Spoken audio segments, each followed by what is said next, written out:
Hi, on behalf of everyone at First Care Women's Clinic, I want to thank you for watching this video tonight and being part of this very important fundraiser. I'm here at the First Care Women's Clinic Memorial Rose Garden, located at Grace Community Church. Most of you didn't even know we had a rose garden, and probably very few of you have actually been here.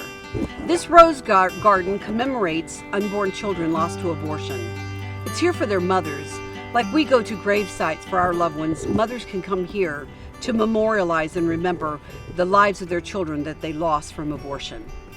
There's plaques in the rose garden, and each mother is able to put something on a plaque that can be put on one of the posts.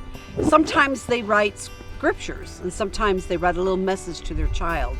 But in the over 20 years that I've been working with post-abortion women, the one thing that they all have in common is that they said that they get a sense from God of whether or not their child was a boy or a girl, and they named them accordingly.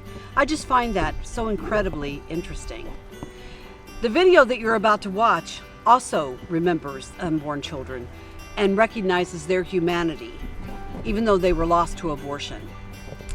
The video is about an abortionist named Kermit Gosnell. He was also a serial killer. And the things that you're going to hear and see that he did are horrific. They're absolute evil. But I believe by the end of this video that as you compare what he did with what is done in legal abortion clinics that are considered reputable, you will see very little difference, because abortion is horrible and it is evil. I want to thank you for supporting this ministry by being here, and I pray that you support us in a big way, because we want to save the unborn so that these children's names are not on plaques in this Memorial Rose Garden. They'll be on report cards and birth certificates, birthday party invitations, and wedding announcements. On behalf of these unborn children, I pray that you realize that every cent you give saves lives. God bless you.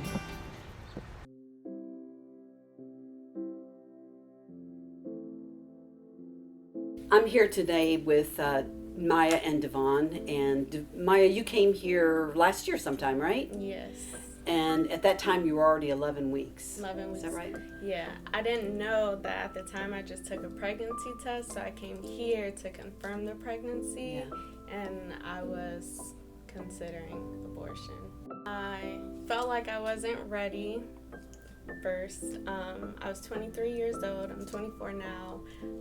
Felt like my finances weren't right. I wasn't with the father at the time. We were on and off. We were living together though. Yeah. But we were having we had relations, but we were just having relationship problems. I felt like God brought me here because, I don't know, it seems like when you ask for an abortion, it's kind of just like, yep, okay, let's set it up, you know. And the lady that was speaking to me, she just took me by myself and was just asking what's going on, and if that I was really considering abortion, that there's so many other options to still give her a chance. And so then we did the ultrasound, and I heard her heartbeat, and I just started bawling my eyes out that I was even considering, aborting her. And Devon, you were in the room when they did the ultrasound. Yes, I was. It was How did that amazing. make you feel? It was crazy. It was like a surreal moment because, you kind of sitting there thinking kind of how it happened, it wasn't planned. You know what I'm saying? So kind of when you see it, and then you actually see the baby, and the baby is formed and stuff like that, it brings in new emotions and stuff like that. Like, man, that's a real living human being born on the inside of this woman. You know what I'm saying? And it took me by surprise just knowing how it actually really was. You know what I'm saying? So I was just in awe, shocked. Happy, but I was shocked. I just felt so selfish that I would consider aborting her just because of the situations I kind of, put myself in. So it was like, oh, it's convenient for me not to have her, and that wasn't fair. And I'm just thankful to God that I was brought here, and The process it wasn't rushed or anything. Like, they were really taking their time, like, just talking to me. You had to live with the decision to have the baby, or to ultimately you decide, oh, this baby's not going to come into this world. And I just don't feel like we have that power, especially when we in particular have made the decision to have relations with each other. But you have since married. When Yes. did you do that? New Year's. New Year's. Yep. Wonderful. And you are both Christians. Yes. I think that's really important for people to realize, because a lot of people think that abortions happen outside of the Christian church, and Christians just don't do that. But even Christians get themselves in situations where they're in crisis, don't they? Yes. Well, can we see this precious baby? Oh, yes, you can. Oh, she's beautiful. I have to get you a little pacifier for a second. Right. And tell everybody her name. Her name is Layla Ray. I Layla think her Ray daddy Mitchell. loves Layla, don't you? I do love Layla. Yes. I She do. is beautiful. Yeah, I'm just blessed every time I see her. I couldn't imagine. Like, that would have been the worst decision ever.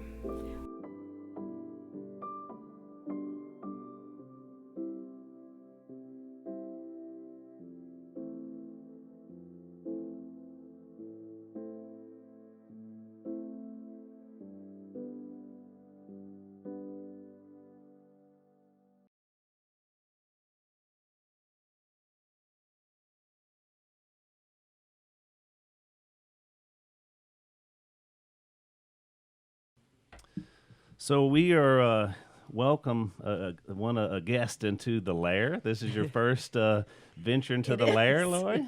It's actually the first time I've had headphones on, Yeah. in a podcast. Yes. Yeah, you look very well. Yes, I You- think I wear it well. You wear it well. Yeah, you look the part. So Lori watches Unashamed podcast, and we have Lisa off camera as well.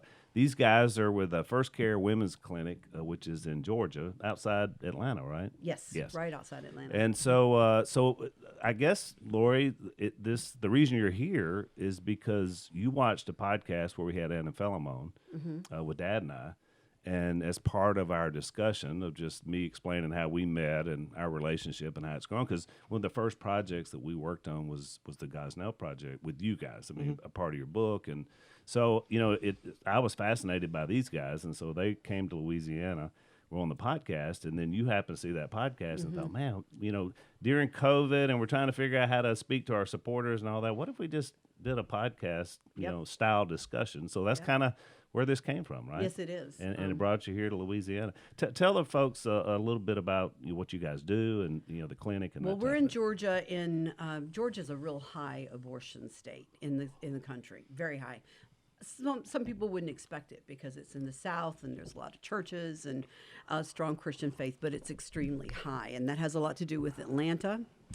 And we are, 51% of all the residents in Georgia who abort live in 4 counties out of 159 counties in Georgia, and we are one of those counties. So we're on the front line, and we butt up against the county, Fulton County, which is Atlanta. So we see a lot of Fulton people as well. So we see a lot of abortion-minded women. We're one of the busiest and largest centers in the state of Georgia, and we have a Planned Parenthood right up the street from us. I mean, you can walk right there, and they do abortions. So we're right on that front line. And because of that, we have to be a top-notch pregnancy center. Right. Because what draws women are services, not to sit down and talk to somebody about why I should not have an abortion. That is not what draws women to a pregnancy center. They come for services. So we try to be a top-notch, and now our budget is well over $1 million and growing. And so every year we have, we get support throughout the year, and we have the best supporters ever. We have people that are just amazing, and they're going to be watching this taping. So Yeah. I just want to tell them I love them and I appreciate them. But we have 2 fundraisers. One is the big fundraiser in the spring, and last year we had planned it all out. We had it all down, and COVID hit, and we scrambled, and we did this really low key taped thing. Somebody did it in their basement. I'm sitting at my desk. You know, it was very low key. But our supporters gave anyway, in a big way. As a matter of fact, they gave throughout the whole year. So as we were preparing for 2021, and I had seen the podcast, I go, I want them there. I want them to come. And we have this big venue, and I pictured you all coming at the venue. I've had several groups that have come up in like a panel form. We've done that before. Right. So I was real excited about that. And then, you know, we still weren't able to meet face to face. Yeah. And then this great idea, why don't I go there? So I sacrificed a lot and I came here. But I just think the reason it's so important to me is because as I saw this, I had been following the trial of Gosnell. And there was just hardly anything you could find on it. And I really believe what I had read made me think he was not going to be convicted. And then he was. And I was real thankful about that. But you answered so many things for me. I found what your story was so compelling. They're the authors of Gosnell, and they also produced the movie, Gosnell. I had seen the movie, but I had not read the book. I have read the book since. And I want to get this book to everyone that is getting people together to watch this taping as part of our fundraiser. Right. So I just want to tell you, it was extremely compelling. We have savvy donors, people who want to know, they want to know what's going on. And I always try to educate them during our fundraising event. And I just think they're going to love to hear what you have to say. But I wanted just to tell you something that really hit me in your preface. This really got me. I am absolutely certain that the dead babies spoken of in our court were unique people whom the world will now never know. I hope this book and the movie go some way to mark the fact that they lived and in their short lives made a difference. Time will tell. This story can change hearts and mine. It has changed mine. And that even listening to you reading that, it brings tears to my eyes. You know, I liked you immediately. I just couldn't. I mean, yeah. I mean, it's amazing the power of that book and that story I don't know. There's so many thoughts I have when you just read that piece there. That's a long time since I've read that. I mean, the power of the book and the power of the story is in these individual children that change the whole world. Exactly. And particularly baby boy A, who's at the very center of the story and is very much featured, I suppose, in the movie in a sense. And he, was born and died on the same day. And it's just so happens it's the same day as my father's birthday, which I just think is bizarre, right? You know, and there was a lot of stuff like that happened through doing this story.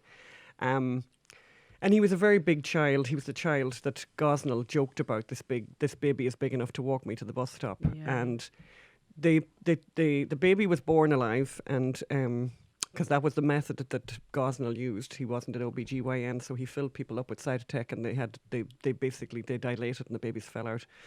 And this baby was put into a Tupperware container, and they asked people during the trial, and of course this brings up the whole issue that the trial then, that this wasn't, front page news all around the world, but they had an expert there.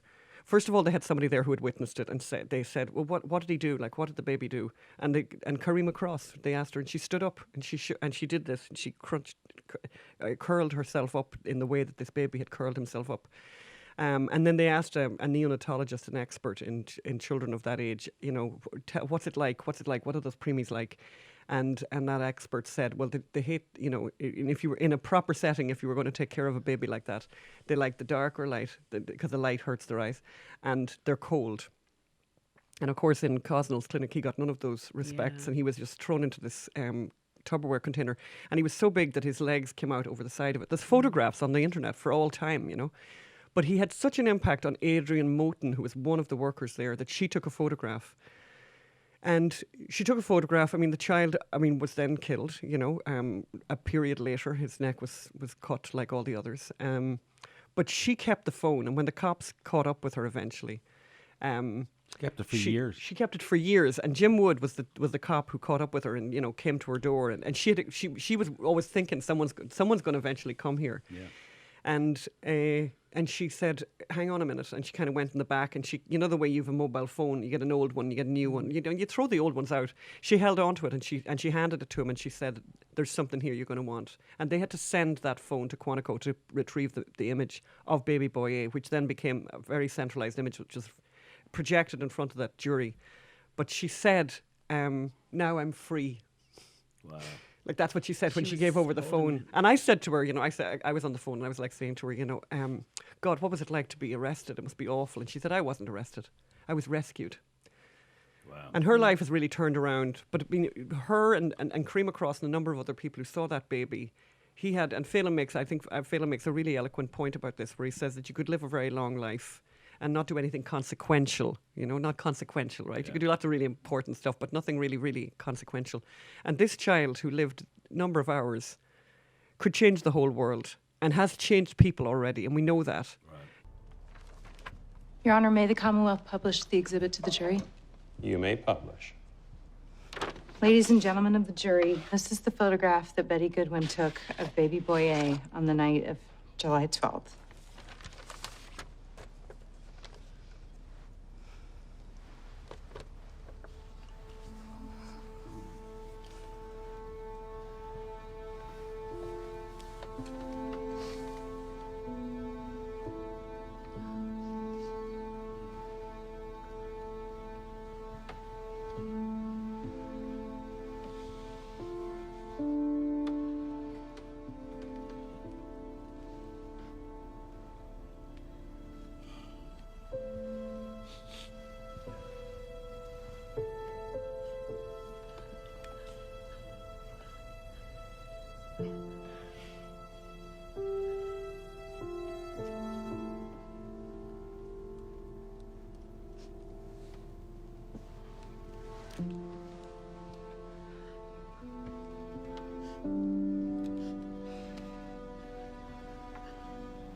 I'd like for you to do is talk about how you came to write this book and do this movie and the trial and everything. Because that was fascinating. Yeah, we made a documentary about fracking, which people know, and a lot of fracking goes on in Pennsylvania. So I was there promoting the film, showing the film, and I had a day off in Philadelphia. And as a journalist, of course, I'm an Irish person who doesn't drink alcohol, so I couldn't go to the pub. So as a journalist, you open the paper and you look at what interesting court cases are on, because that's my holiday. I go down and sit in the court and listen to interesting court cases. So there was this local case, a doctor accused of murdering babies and murdering two patients in an abortion clinic, and the babies were born alive and he would kill them. And I mean, I couldn't believe it. It was just a little note in the paper. So I went down, and there. I mean, I walked into the courtroom, and I've been in a lot of courtrooms. I've covered the Troubles in Northern Ireland. I've like the worst you could talk about. And there, I was sitting in the courtroom, and just where Alan was Gosnell, America's biggest serial killer, sitting there. I could listen to the evidence of this Karima Cross, I think it was, who was just telling me the most amazing stuff, amazing in a journalistic way, but just my eyes. But the most shocking thing was behind me was they'd chosen a bigger courtroom, the biggest courtroom in Philadelphia, because there was going to be so much media there. And I turned around, and it was row after row after row of empty seats. And I was there for a couple of days, and I came back to LA, and I said to Anne, we've got to do this story. This is an amazing story. And Anne says, no, we don't do abortion. No. We don't want anything to do with that. Don't want anything to do with that. And I says, okay. And so I ordered the transcripts. You can order the transcripts from the transcriber, right? And I got to know her, and I ordered them and I paid for them and gave them to Anne. Says, read that. And she read it. And 2 or 3 days later, her and Magda, who worked with us, came back and says, okay, we're doing this. And I remember actually it was coming up to Christmas or something, and I think we went to Ireland, and we were in Ireland for Christmas, and it was all we talked about the whole time. So tell us about Gosnell, the whole situation, that what he was doing, and basically how he got caught and what's happened to him since. Well, Kermit Gosnell was an abortion doctor working out of West Philadelphia for decades, He wasn't an OBGYN, he was a regular doctor. He was a doctor. And I think he kind of quickly worked out that he could make a lot of money, doing this and offering abortions at any stage. He ran a filthy clinic, disgusting clinic, and he employed people who were not nurses. They weren't, nurses is like, they weren't, these are people who hadn't finished 7th grade. They hadn't done 7th grade. Most of them had drug and alcohol problems, had multiple abortions, had been abused in some way. These were broken people. According to to Jim Wood, like these are, he said of 2 of them, he said, you wouldn't let them mow your lawn, let alone give people anesthesia. The chief anesthesiologist in the building was a 15-year-old. And because of her, more people didn't die because she took it very, very seriously and she got 20 minutes training. And if you went into the place, and of course this is kind of the crux of the matter in some ways, if you went in, there was cat feces all about. There was a stench, a really bad stench of death because of the fact that he had fallen out with the disposal company. And he was storing bodies everywhere, including where people were having their peanut butter and jello sandwiches, like in the regular kitchen that was being used by the staff. There's so many awful things about this. One of the more awful things is, and I think we mentioned earlier, like 2 women died. Samika Shaw, who was a young African-American mother, and Karnamaya Monger, who was a Bhutanese refugee who had lived in a refugee camp for 20 years. Those 2 women had died, and the people working at the Department of Health in Pennsylvania did not leave their seat in their nice, comfortable offices to investigate the deaths of those 2 women. It's even like that's for me, and I've spoken in Harrisburg, exactly where those people and I just think I have no real proper words. I'm full of anger for them, and I have to look for forgiveness for that one, Phil. But I am full of anger for people who have those, my mother and father used to call it pensionable jobs, those good pensionable jobs, those beautiful pensionable jobs. And when they were, and they were working for the Commonwealth of Pennsylvania, and they couldn't be bothered to check out what happened to these very vulnerable women from populations that they're supposed to care about. So for 17 years. The clinic was never inspected. No one walked across the threshold in 17 years. And a lot of that is to do with the governor of Pennsylvania, who was Governor Ridge, a Catholic. I would want to put Catholic first, by the way, Republican after that. But Catholic is the most obscene part of that. And he actually, when he ran on a pro-abortion ticket and basically said once he got in office, hands off those abortion clinics. So they stopped examining them. And if it wasn't for Jim Wood, the reason the detective, if it wasn't for the detective Jim Wood, this thing would never have come to light. And the only reason it came to light was that Kermit Gosnell also had a very lucrative business selling opioids. He was in fact like the 3rd largest opioid seller in the whole of Pennsylvania. So you could go there and you could buy like a whole book of prescriptions, right, that you could then sell on. And that's how he got caught, because Jim Wood went in there to investigate that. And then it was like, what is going on here? He was, first of all, the stench was terrible. Then and it's filmed. He filmed it. They filmed it as they walked in to do the raid on the clinic, and they open up like this, this big sort of cabinet and find this place where Kermit Gosnell cut the feet off the babies and kept them in jars as a collector's item. Like he was, your typical. He was a genuine serial killer. Your typical serial killer. And they're like, Jim is like, Detective Jim Wood, he's like looking at it going, I don't even know what I'm looking at here. What is going on here? And he's like, well, I've never been in an abortion clinic before, so I don't really know. Maybe that's normal? It's not. It's not at all normal. And not alone did they find the feet of children, they also found babies themselves, like lots of them, all over the place. And in the end, there was 49 bodies were taken out of that clinic from that raid.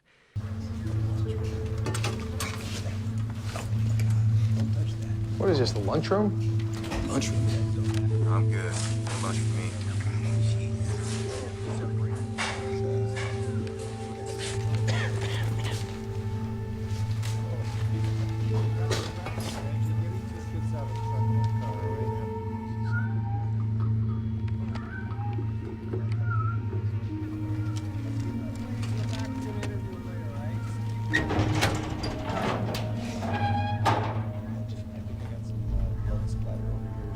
Hey, Woody? Hey, man, you gotta see this.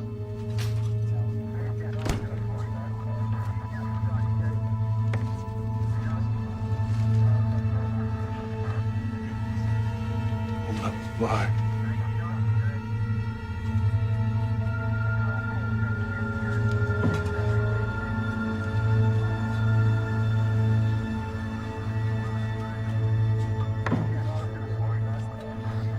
Man, is this normal?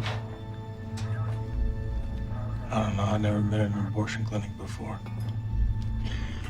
And the fact that the media, the world's media, wasn't there for so many reasons, including, you know, the fact that, as the film says, two minority women who had died there, but also comfort care. There was one scene in the movie that made us really want to make the movie. Was so they had to distinguish between illegal abortions and good abortions. And if anyone's listening to this on without video, I'm doing quotes. I'm not saying good. I mean in terms of the prosecution, legal abortion. Right? So they brought in a legal abortion doctor, and the first thing was, so the jury saw all these pictures and heard all this incredible evidence, kept quiet the whole trial.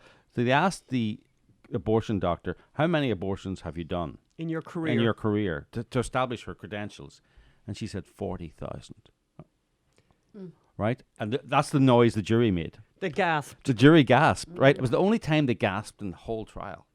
Even 40,000. 40,000. One person. One doctor. One person. Yeah. One person. Can you imagine? So when we did the movie, we changed the total to 30,000 because we thought no one would believe 40,000. We actually changed it. So it's one of the few things, rather than normally in movies you're over-dramatizing them, we thought we better play this down because no one will believe 40,000. Romans 13, love does no harm to its neighbor. Ever.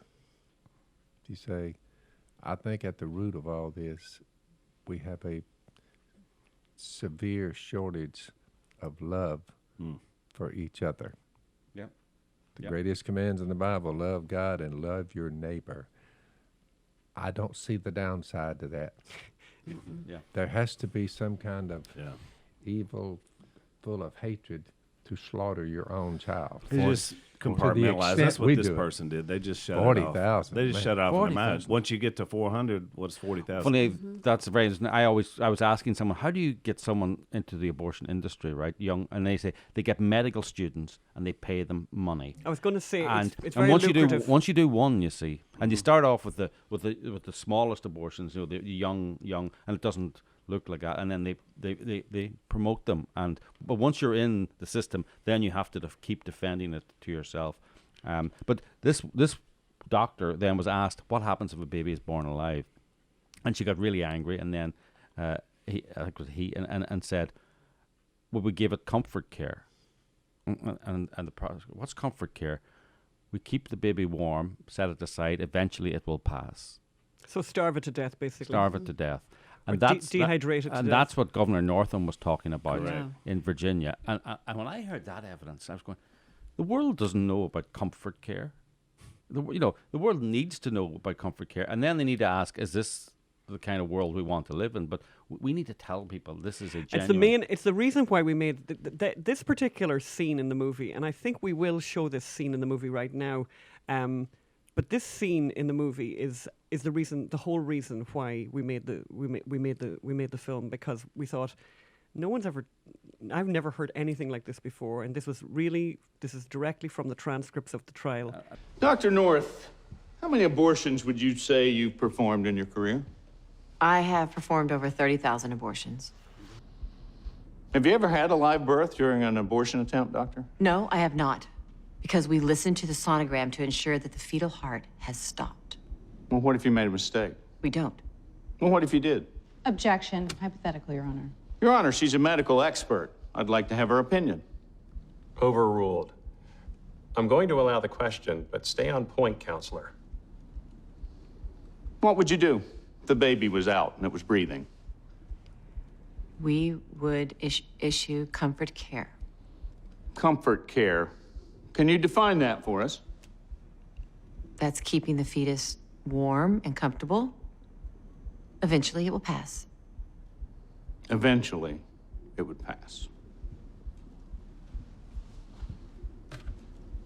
So basically, you'd let it die.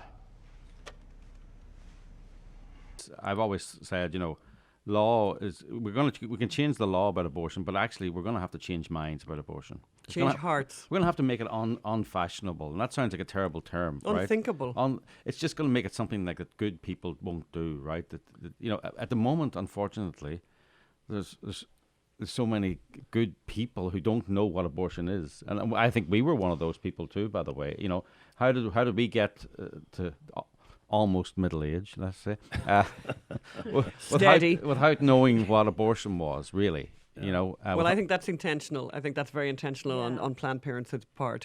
And they use all these euphemisms. And I'm like, what are you doing with the euphemisms? Stop with it's abortion. Keep on calling it that. It's not a procedure. It's not a termination. None of that. Stop that. It's abortion. What are you shy about? Just call it what it is.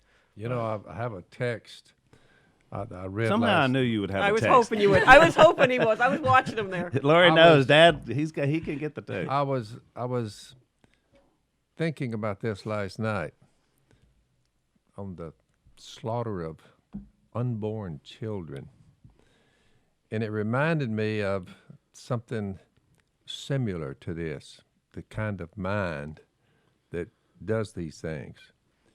The God of, this is in Acts chapter 3, about verse 15.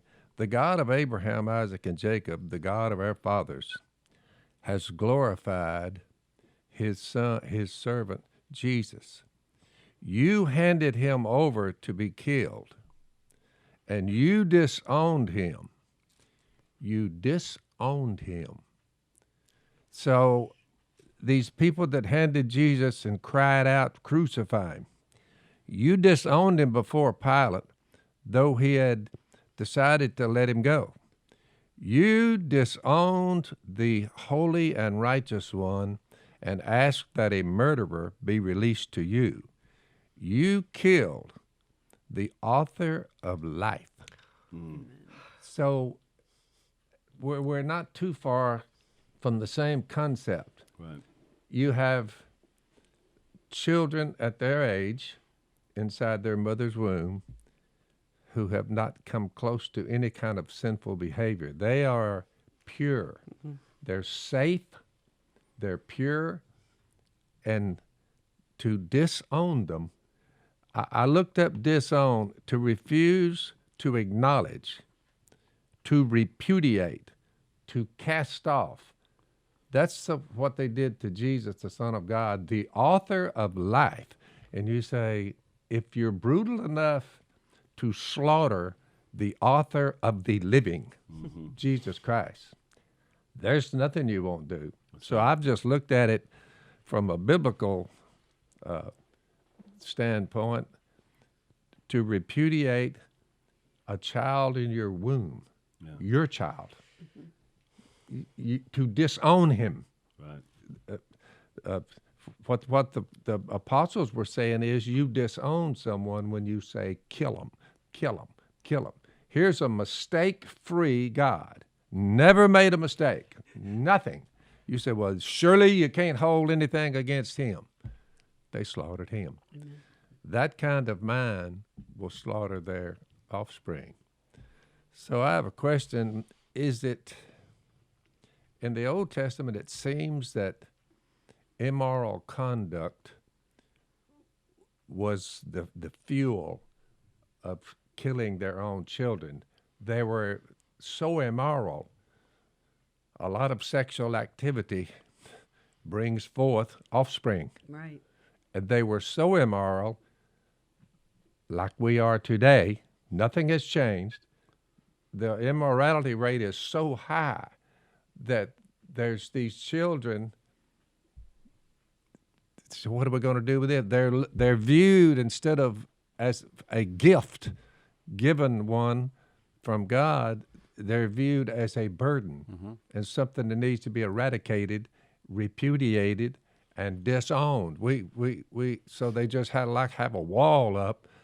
They're the ones who was sexually active enough to begin with, right? And they say, well, what am I going to do with this? It's the kid's a burden. Will be a burden to me. So they just slaughter them. That's about as calloused and as mean-spirited it has to be from the devil himself. It has to be satanic. I can't think of anything more brutal than that. I would just say, at least the women can know they can be forgiven. Well, that's I They was can be thinking of that. forgiven. Important to When say that, Jesus yeah. was on the What cross. a dastardly way to treat another person. It's Your terrible. own When child. Jesus was on the cross, he said about those people, "Father, forgive them, for they know That's not what they correct. do." And Yeah. and I think that there's so many women who have been lied to. They're just Yes. deceived. They feel that these babies are not really babies. They're not real, and they want to deny the right. humanity of their children. And they're being told that there's no humanity to them. right. I think So- it's I think it's important to say that, and I become more conscious of this every time. This is increasingly become something, an obsession of mine, is to really for us all to acknowledge that people listening to us right now have been have done this. That is correct. And I've studied with many, many, many more women. I said, girl, all I can tell you is you can be forgiven. yes, You can be and forgiven. it's so. I think that's incredibly important You to say betcha. that, because it and I think almost haunts them when you're discussing it. it's horrific. I mean, we just had a recent example of it ourselves. With someone who told us this her own story, and I mean, I thought I was going to throw up when she told it. I mean, it's such a shocker, you know. But I actually think almost, and I don't know what you think about this, Phil, but it's like I think one of the worst punishments is living with it. You know, Yeah. and so people maybe, I think some of the people here who are listening, some of your great supporters could be those people, and I think Phil will say it much better than me, but I think Jesus has forgiveness for those people, right? He's full of forgiveness. Yeah. But people have to ask for forgiveness, I suppose, you know. Well, But it's a burden. They're living with this, and it's awful So for them. part of the reason Lisa and I have been so active in the pro-life movement and speak on behalf of a lot of pregnancy centers like yours to help raise funds, since the other side has government funding and all these people pouring money into it. So really, I mean, you guys are the front line of the whole We battle. are. Everything. And but Lisa had an abortion, at 16, and before she and I got together, and same thing. Her parents concluded that it was inconvenient and it's not a real baby. And this is back in the early 80s, not too long after Roe v. Wade, and so we didn't know much about, you have all the equipment we have now to look inside. And so she bought the line. And so when she speaks to women, she speaks as a woman who's been there. Yeah. And she tells about the 3 lies they told her that day, and one of them was that you'll never have to, think about this again the rest of your life. You'll be able to go forward, and it'll be great. And she says, I've thought about it for 36 years. I can never not think about it. But she said a few years ago when she embraced Christ, she realized that he had the ability to take away shame. Mm-hmm. And she said, I'll always regret the decision I made, but I'm going to see that my child again. Mm-hmm. And that's the hope of Christians. And so I think you guys do, I'm sure most groups do post-abortive counseling, which is very helpful, We do. to women. I was going to say to Ann, what you said.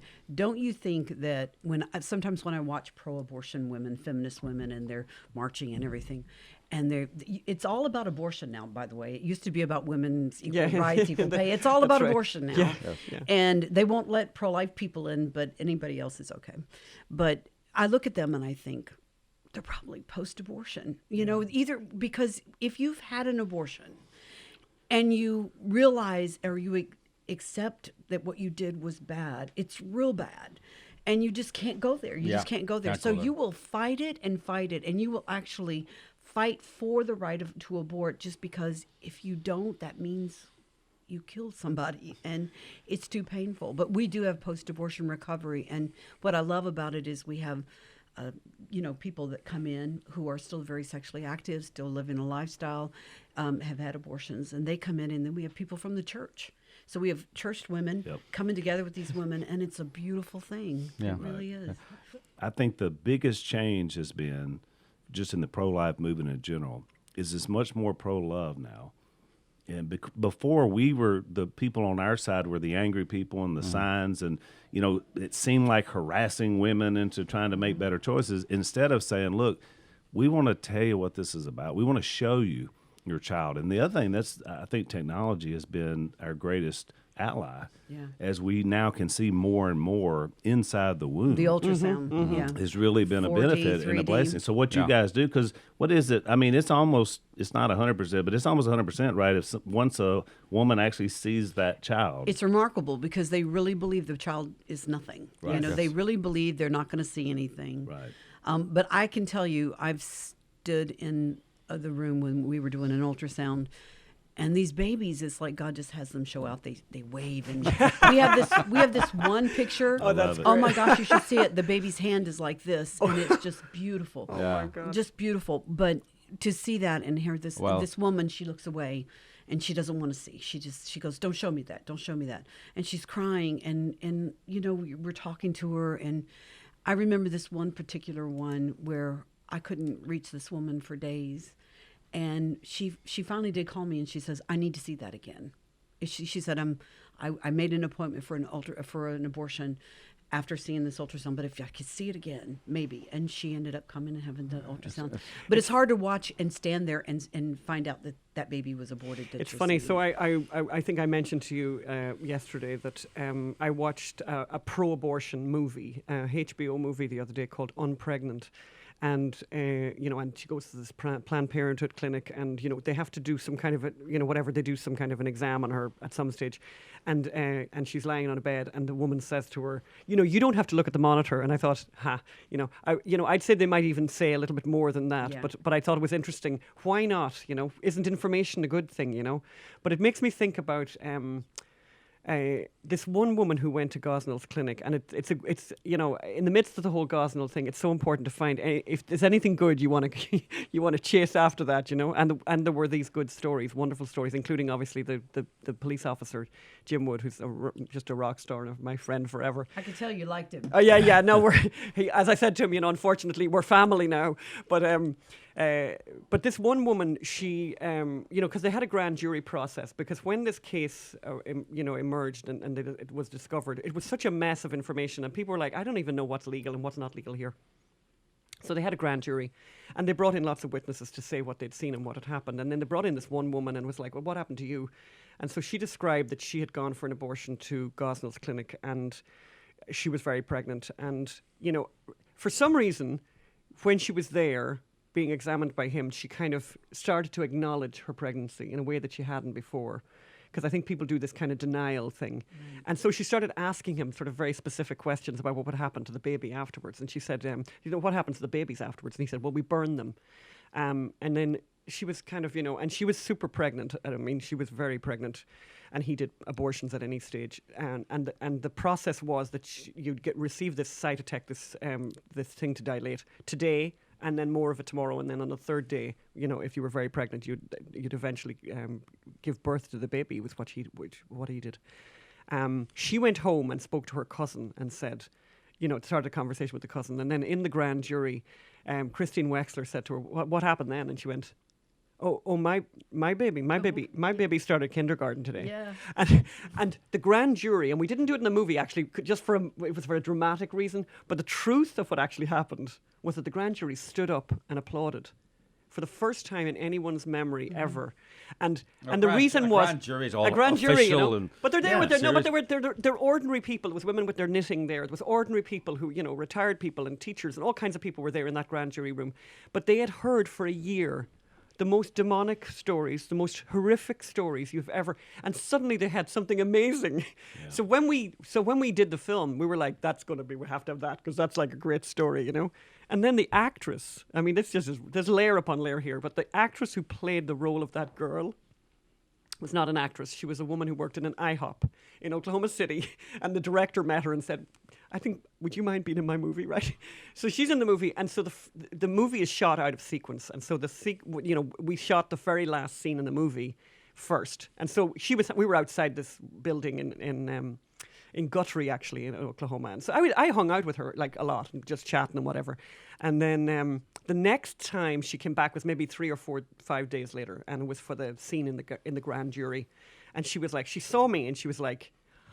And she said, "Oh God, I have to talk to you." And I said, "What's happening?" She said, "Oh, I've read the script now. This is actually my story." And I said, "What do you mean?" And she said, "I was having an abortion in Houston, in Houston.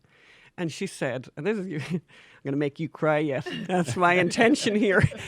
And she said that the nurse came over and said to her, and they were just alone in the room, and the nurse said, oh, I'm going to let you just have a listen to your baby's heartbeat, and then I have to go. I've got a couple of things to do, and then I'll come back. I'll come back and start the procedure. But I'll just go to, and leave you alone, right, with the headphones and her listening to her baby's heartbeat, right? I think we all know where that goes, right? Yeah. And she said, oh, I just put my trousers back on again, and I just got out of there. And I went outside, and her grandfather, she said, was outside, and she said, I don't want to do this. And he said, we're out of here. and then, so I'm like on the set of the movie what's just happened here? And I went to Phelim and I said, you won't believe what just happened. And Phelim, very, very smart. My husband, very, very smart. He said, go back right now and ask her, would she do it on camera? Would she tell you that story again? And I went and I said, would you mind? And she said, yeah. And so we went outside the building, and it was quite funny. The first AD and the second AD from the set just followed. They just thought, what's going on here, right? And I could see these two guys, right, in the background as I spoke to her. And I put her on camera, and I said to her, right, for camera, and you guys all get this. I said, don't look directly in the camera because it's kind of weird. So look at me over here, right. And I went to the side and I said, and my voice won't be heard, so try and repeat the question, all that stuff. So she starts she tells the story, and she's looking at me, and she says, she says amazing things. And by the way, if we wanted to, we could show that clip. What would you say to girls that are in the same situation as you? What would you say to them? If you have that opportunity and you decide not to go along with the abortion, don't do it. My son has been so much joy to me, and it's like when I look at him, I just can't believe I was gonna kill somebody so precious. That's a whole generation of me, and I am so thankful to that nurse for giving me the opportunity to change my mind and have my baby. And it's been such a joy. There's days that I just lay in bed and watch him sleep. I'm so happy to have him. So if you have that opportunity, don't kill your baby. Have your baby. It's hard, but have your baby. It'll mean everything to you. Don't kill your baby. Have your baby. Sorry. We've been around since 1985, and we have people that come in. Just last year, we had this woman come in, and she had a woman with her. She says, my daughter wants to have a pregnancy test. And she said, but her husband's coming for the ultrasound. And I said, okay. And she said, I came here with my daughter. And she said, I was going to abort my daughter. We had this one woman that came in with her daughter, and her daughter had a scholarship for college, and she was going to abort her. So, people coming back to say thank you for saving my baby. And I tell people, I said, I've talked to a lot of people who were considering abortion, and those that ended up having their children, I've never had anybody come and say, well, I'm sorry I did that. That was a mistake.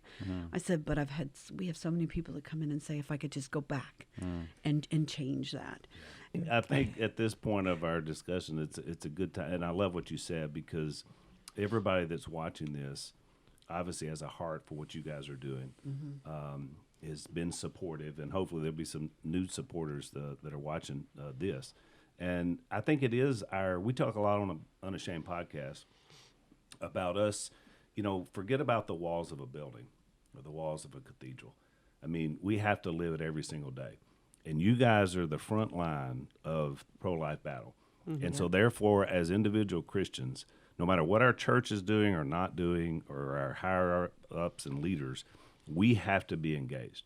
And we have to decide we're going to be supportive of our time, of our money, because we're up against this. The enemy is just, pouring in the funding to slaughter children.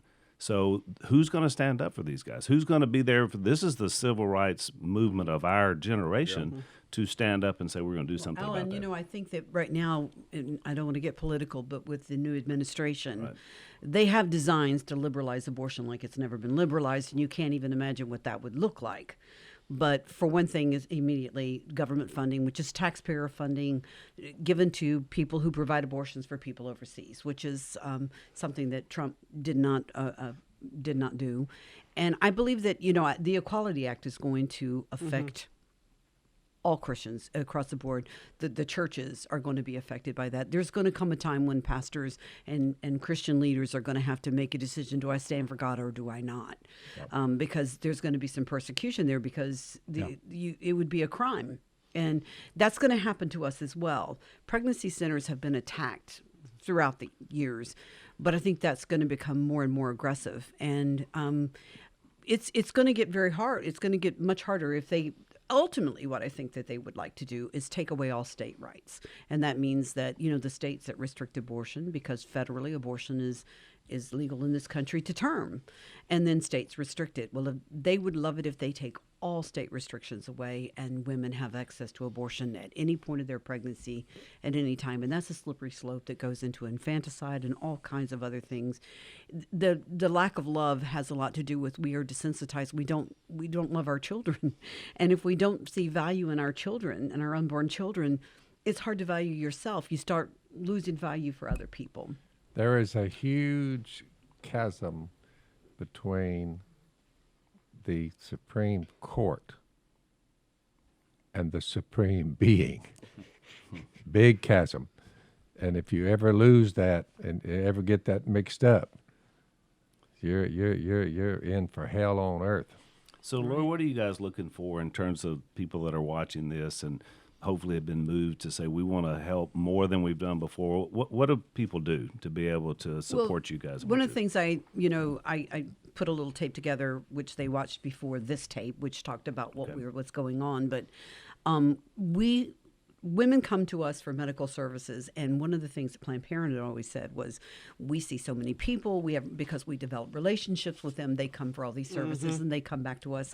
And the truth is, they have the ability to influence the decision of the majority of American women about pregnancy options, and that's just the truth. And because they receive about $1.5 to $1.7 million a day in government funding. Wow! Can you imagine that? And that's your whole government budget, funding. And your whole budget is $1 million. Yes, and growing. Yes, but we don't even take government funding, which was provided, and we just says no. We're going to trust God. And God has provided. He's done. But what we are doing now is we are seeing women with a variety of medical services. We're doing STI tests for a full panel, and we're treating. We're doing blood and urine. We're doing the tests, the diagnostic ultrasounds, which we've been doing, but we're also doing pelvic exams, microscope testing with treatment. Sounds urine like analysis. you actually care about women's health. We are. Yeah. Okay, that sounds good. I like that. But the great thing Very is, radical. That's radical. when they come through the door, and we provide that medical services, we also minister to them. And that's the component that Planned Parenthood doesn't have, other than to really give them carte blanche to be able to go back and have sex and do whatever they want. But we minister to women. We give spiritual, emotional, and practical help. And we share the gospel of Jesus Christ. And we have so many, over 100 people come to Christ through the ministry of First Care Women's Clinic every year. They're desperate for it. And we have better than a lot of mission fields, because they're living difficult lives. We have seen people completely transform. So the thing is, as the world grows darker, and I think we're going to have some tough times. I really do. I'm not saying that we can't have a revival and things change, but right now it's going to be a tough time. We're going to go through attacks. You are correct. You are. One thing that I ask is, please pray for us. Pray for us. We're on the front line. We're in a place that Satan hates what we do. And he uses people to just go after us. And so we're constantly fighting that. But I just have to tell you this one story. God prepared us before we even knew this was coming. Years ago, we ran out of space. We were seeing over 500 women a month, and we ran out of space, and we were looking for a larger building, and we get this building that is 10,000 square foot, 2-building complex. Gorgeous. It wasn't at the time. It was a mess, but I looked at it and I said, this is it. This is the building. We went to 2 donors and got that building paid off. Wow. And then we went to another donor, and we got it completely renovated because the ceiling was falling down, the roof was falling down. It turned out that building had been a Planned Parenthood, which was amazing. So the building was redeemed, and it was completely furnished. We have no debt. So then, the vision God gave me was, you're going to be a completely operating medical clinic. You're going to bring these women in. You're going to change hearts. You're going to transform the community. You're going to pull people away from Planned Parenthood. Well, now we have this nurse practitioner, 2 doctors who are supervising physicians. We have certified sonographers, and they always accuse us of not having qualified people. That's what they accuse pregnancy centers of. We have better qualified. I mean, look what he had. I mean, we have higher than the abortion clinics, and they say that we don't do enough, and we do all these services for free in a professional, loving, compassionate environment. And it is a beautiful thing. So we also got accredited from the AAAHC, which is Accreditation Association for Ambulatory Healthcare Clinics. Mm-hmm. And that is like a seal of excellence that you can't argue with. So basically, with everything in place, it's like we're ready for this attack. But what we're asking from our supporters is to understand that it's not cheap. As you go and you really have a greater impact, it's expensive. Medical is extremely expensive. We're not that little place with doilies and little ducks anymore. Yeah. We have progressed to a much higher level. And but what do you get? It's life and death. I mean, it literally will save lives. And you shouldn't be in a situation where you're worried every year about how to pay the bills. Right. And I would say to some of the donors out there, here's one thing that has been on my mind a lot about donors. Some of your donors maybe are giving money to the ballet and they're giving it to the opera and all of that, and it's great and all that, but it's not the priority right now. And people need to really think about that, and particularly because exactly the point. I know exactly the point Phelan wants to make there. Particularly because if they're giving money to the arts in the United States of America, the arts in the United States of America is the arts of death. They're basically celebrating abortion. They are not telling a story. They're not telling a story that is, pro-life in any kind of sense, if you know what I mean. Yeah. So they're celebrating euthanasia. They're celebrating abortion. It's that's what the arts is now. It's taken over by people like that. Mm-hmm. And so I would say to your donors, and it's disturbing for me sometimes to look at the kind of money that goes to the arts. And I would say to people out there, good people who are supporting you, you need to really step up, because that should not be the thing that you're worried about every morning. It's like, we got this great, you've got this great person working for you that you've just found. Also, these people, need to be paid properly, everyone, because you need to keep the great people there. No, the people are giving money to Harvard and Yale. Yeah. By the way, Harvard doesn't need your money. They've got $40 billion in the bank or something like that. Yeah. But also, they're promoting a culture of death. For a long time, people did picture pregnancy centers with low budgets, and the idea was that people came in because they were upset and they wanted to talk to somebody, and that's just not the case. Not with what and you're we doing, are in an area with that's transient people. It's not the little hometown scenario. We have a short period of time to make a major huge impact. Difference. And so huge. we do classes and mentoring programs. We're working with the men too. We have men that come in and volunteer and work with the men, which is very important. Yeah. But I think that they're beginning to see our donors are extremely, they amaze me. When we got our nurse practitioner, I was talking to a donor about it, and she said, I'll pay for it. And you know what that is. That's a level below the physician. Mm-hmm. And she paid for it. Yeah. I mean, so I will tell you that people do understand this spiritual battle is intensifying. Yes. And we need to put all our resources into, his kingdom and kingdom work. Yeah, it's part of what we do. Dad, bring us home, and then I'd like for you to kind of close out our discussion with a prayer. Okay. For First Care, of course, because that's our purpose here, but also just for, our nation, our culture in general. I was young, and now I am old, yet I have never seen the righteous forsaken or their children begging bread.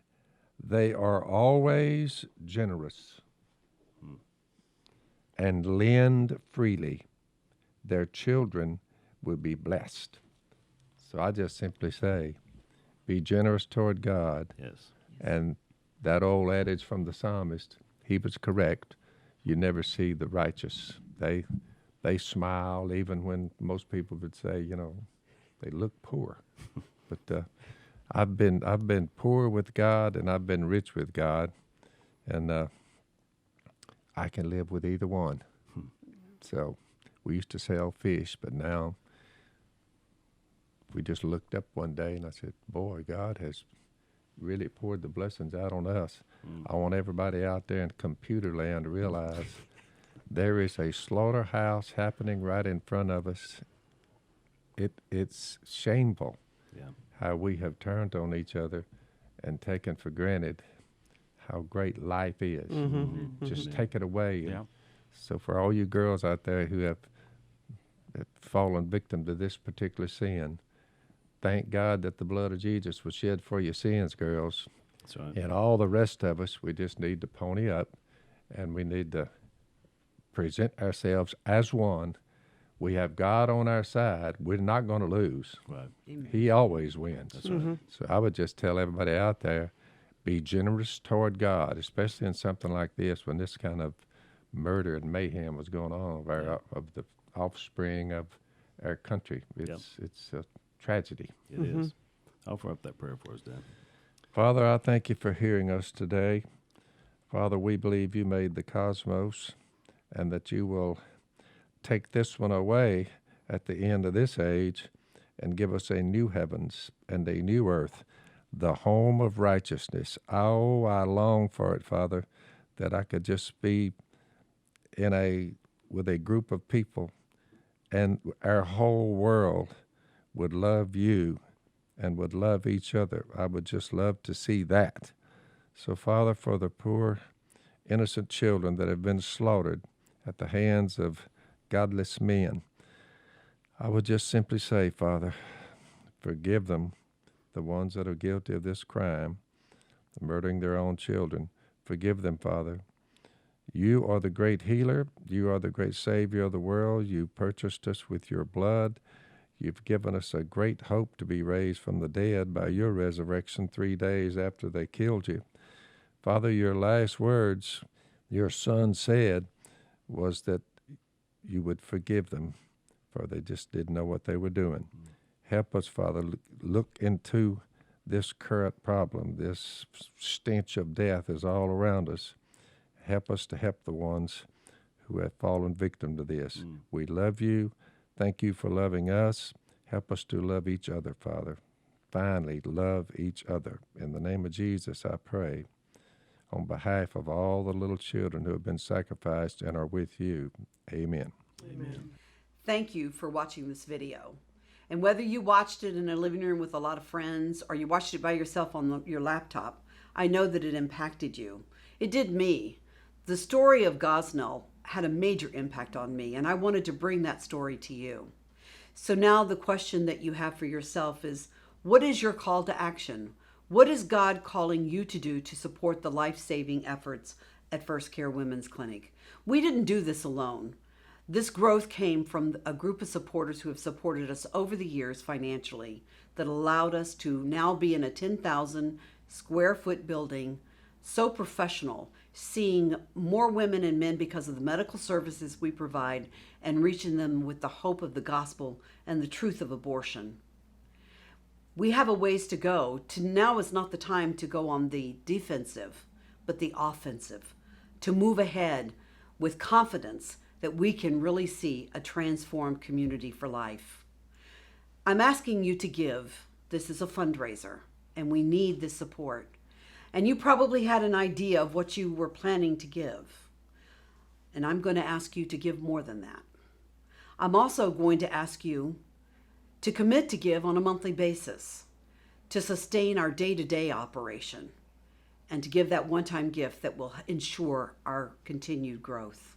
Whatever God calls you to give, I want you to know, on behalf of everyone at First Care Women's Clinic, we're in this together. We need you.